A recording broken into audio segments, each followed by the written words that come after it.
हिंदुस्तान ने पाकिस्तान को एक्सपोज करने के लिए चौतरफा एक्शन शुरू कर दिया है। एक मोर्चा विदेश मंत्री एस जयशंकर संभाले हुए हैं, तो दूसरे फ्रंट पर भारत का डेलीगेशन पाकिस्तान के आतंकियों के साथ के कनेक्शन को एक्सपोज कर रहा है। कूटनीति के जरिए पाकिस्तान को आइसोलेट करने के लिए भारत ने अपनी पूरी ताकत झोंक दी और अगला फ्रंट अब एनएसए अजीत डोभाल खोलने जा रहे हैं।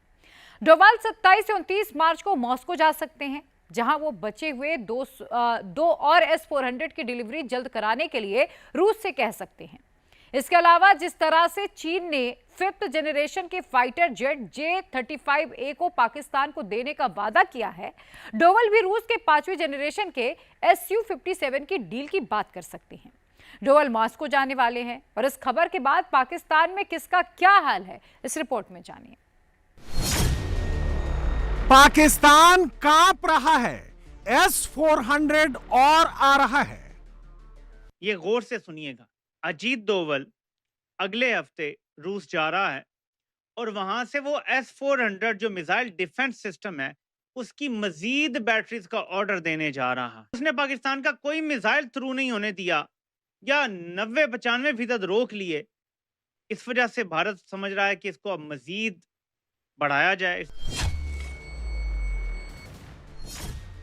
शहबाज शरीफ घबरा रहा है, S-400 और आ रहा है। ये बड़ी अहम डेवलपमेंट है फ्यूचर के लिए। भारत अगर इसमें बढ़ोतरी करता है और S-400 चप्पे चप्पे पर लगा देता है तो पाकिस्तान के लिए बिल्कुल डिफरेंट एक डायनामिक्स बन जाएंगे इस चीज के। या भारत हो सकता है कि S-400 से भी एडवांस सिस्टम लेने जा रहा हो रूस से। हर सूरत में ये बड़ा अहम दौरा है अजीत डोभाल का। और मुनीर को खौफ सता रहा है, S-400 और आ रहा है। भारत में दो चीजों की बहस है कि एक ब्राह्मोस मिसाइल ने बड़ा जबरदस्त काम किया है, जो उनका क्रूज मिसाइल है, जो हमारी बेसिस पे लगा है, हमने खुद तस्लीम किया है। और एक S-400 है जो भारत का दावा है कि उसने कमाल काम किया है और पाकिस्तान की तरफ से तमाम हमले नाकाम बनाए हैं। सिंदूर बारूद बन चुका है, लहू लावा बन चुका है, बदला पूरा नहीं हुआ है, ऑपरेशन सिंदूर चल रहा है।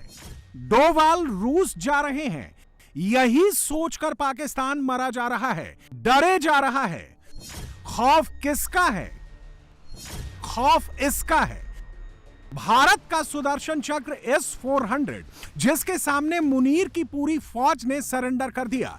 पाकिस्तान के चाइनीज माल की धज्जियां उड़ गई, तुर्की के ड्रोन्स के चीथड़े उड़ गए। सुदर्शन चक्र ने पाकिस्तान की पूरे ऑफेंस को धुआं धुआं कर दिया। बात यहीं तक रहती तो इज्जत बच जाती। 100 घंटे के युद्ध में सबसे बड़ा झटका तो हिमालय से ऊंचे दोस्त चीन को लगा है। तुर्की को भी बड़ा सदमा लगा है। चीन के डिफेंस मार्केट की पूरी साख ही मिट गई जब उसका सबसे ताकतवर PL-15 को ही उड़ा दिया। कहा जा रहा है कि सुदर्शन चक्र की जद में आया और हवा में हवा हो गया। तुर्की ने भी पाकिस्तान को अपने सबसे ताकतवर ड्रोन बाइकर यहा और सोनगढ़ ड्रोन दिए थे, हिंदुस्तान की जद में आते ही तबाह हो गए। इन्हें तो आकाश तीर ने ही उड़ा दिया। भिखमंगे पाकिस्तान की हैसियत तो कुछ थी नहीं। चीन और तुर्की की भी औकात भारत के डिफेंस सिस्टम को लीड कर रहे S-400 ने बता दी। अब जब से पाकिस्तान को पता चला है कि रूस से बचे हुए 2 और S-400 को भारत जल्द से जल्द तैनात करना चाहता है, तब से शरीफ और आसिम मुनीर की टेंशन बढ़ गई है।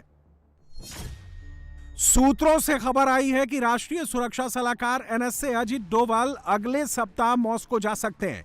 अजीत डोभाल की इस यात्रा का मकसद बाकी बचे हुए S-400 एयर डिफेंस सिस्टम की जल्दी डिलीवरी पर जोर देना है।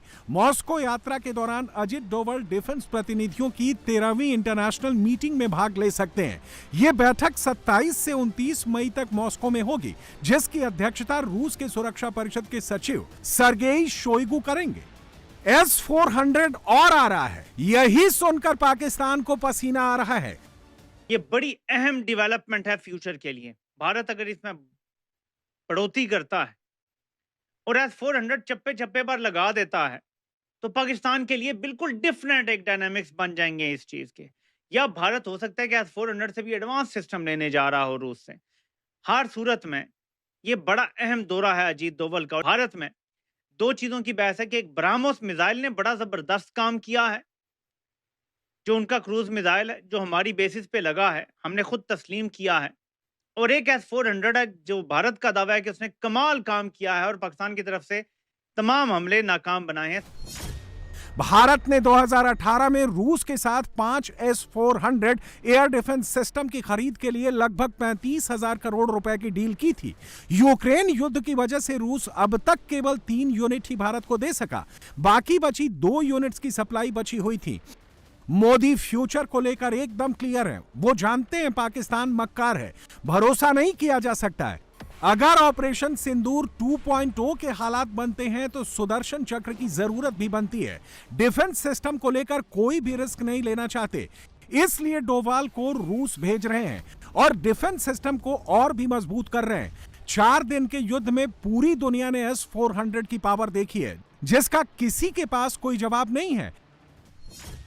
S-400 के आगे अमेरिका का गोल्डन डोम ही टिकता है। पाकिस्तान का चीनी HQ-9 कहीं भी नहीं टिकता है। गोल्डन डोम अमेरिका की अगली पीढ़ी की multi layer missile defence shield है, जो दुश्मन देश से आने वाली लंबी दूरी की मिसाइलें जैसे intercontinental ballistic missile ICBM, hypersonic मिसाइलों और संभावित परमाणु हमलों को समय रहते पहचान कर हवा में ही नष्ट कर देता है, जबकि S-400 एयरक्राफ्ट क्रूज और बैलिस्टिक मिसाइल को हवा में खत्म कर देता है। S-400 में रूसी, इजरायली और स्वदेशी तकनीकों का मेल है, जो पाकिस्तान चीन के HQ-9 से कहीं ज्यादा तेज है। S-400 एक मोबाइल सिस्टम है, जिसे सड़क के जरिए लाया जा सकता है, 5 से 10 मिनट में तैनात किया जा सकता है। HQ-9 को पाकिस्तान ने अपने 2021 में अपनी सेना में शामिल किया था। इसे रूस के S-300 के बराबर माना जाता है। इसी से पता चलता है कि जब भारत का ब्रह्मोस चला तो 11 एयरबेस पाकिस्तान के तबाह हो गए। चीन का HQ-9 सिस्टम नाकाम हो गया। इसलिए जब डोभाल बचे हुए S-400 को लाने रूस जा रहे हैं तो पाकिस्तानी घबरा रहे हैं। शहबाज और मुनीर झूठी जीत का जश्न मना रहे हैं, लेकिन जो पाकिस्तानी सच जान रहे हैं वो पाकिस्तान के लिए हुए चीनी एयर डिफेंस सिस्टम का मजाक बना रहे हैं।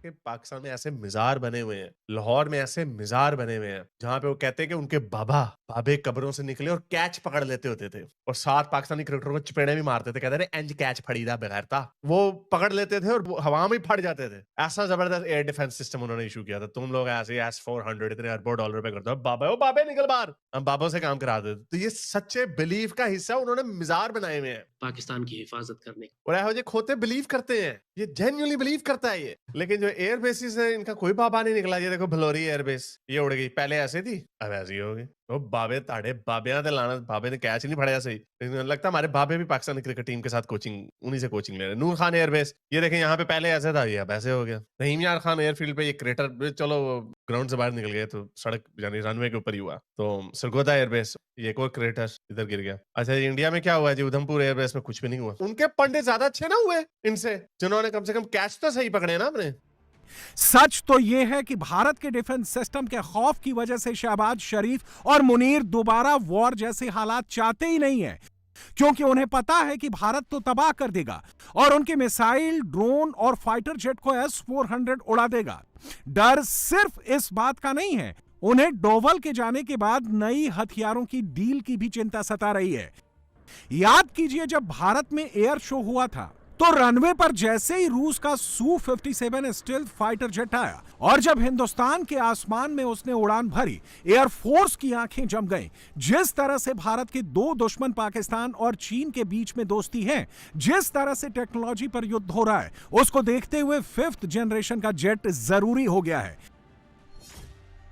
एक रिपोर्ट में दावा किया गया है कि चीन इस साल अगस्त तक J-35A 5वीं पीढ़ी के लड़ाकू विमान पाकिस्तान को सौंप सकता है। ऐसे में सवाल है कि डोभाल रूस के साथ Su-57 5th जनरेशन के जेट की डील का रास्ता तैयार करेंगे।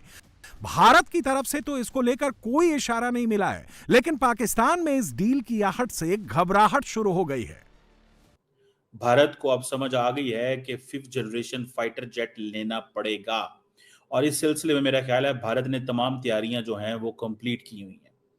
एक तरफ भारत के DRDO के जो चीफ हैं, आई थिंक उनका नाम है समीर कमत साहब, वो भी इस हवाले से बात कर चुके हैं कि हम लेंगे जो 5th जनरेशन फाइटर जेट है, लेकिन वक्त से पहले लेंगे। वो कह रहे हैं लेट लेंगे, लेकिन मैं आपको बता रहा हूं भारत जो है वो 5th जनरेशन फाइटर जेट जो है वो वक्त से पहले लेगा। और भारत के लिए अब जरूरी है ये जेट लेना, क्योंकि अगर भारत ये जेट नहीं लेता तो भारत समझता है कि they can not make it, वो जो चीज करना चाहते हैं वो नहीं कर पाएंगे। सो ये एक उनके लिए वो जिसे कहते हैं ना मजबूरी बन गया 5th जनरेशन फाइटर जेट लेना, पहली बात। दूसरी बात ये है, जरा इसको थोड़ा स्टडी करना पड़ेगा कि देखें इंडिया जो है ना वो उसकी स्ट्रेटेजिक भी इम्पेरेटिव है और ऑपरेशनल नेसेसिटी भी है, अगर साइंटिफिक लैंग्वेज में समझा जाए। आपको पता है जो चाइना का J-20 माइटी ड्रैगन है, that is a 5th generation stealth fighter जो कि चाइनीज पीपल लिबरेशन आर्मी के पास है। एंड लाइकली पॉसिबिलिटी ये है कि पाकिस्तान भी ये ले लेगा। नई युद्ध रणनीति के लिए 5th जनरेशन के जेट जरूरी हैं। अब तक भारत ने कोई रुचि नहीं दिखाई है, लेकिन जिस तरह से ऑपरेशन सिंदूर में चीन पाकिस्तान को कम लागत में 5th जनरेशन के जेट देने की बात कर रहा है, भारत भी अपनी डिफेंस पॉलिसी में कई नए बदलाव कर सकता है।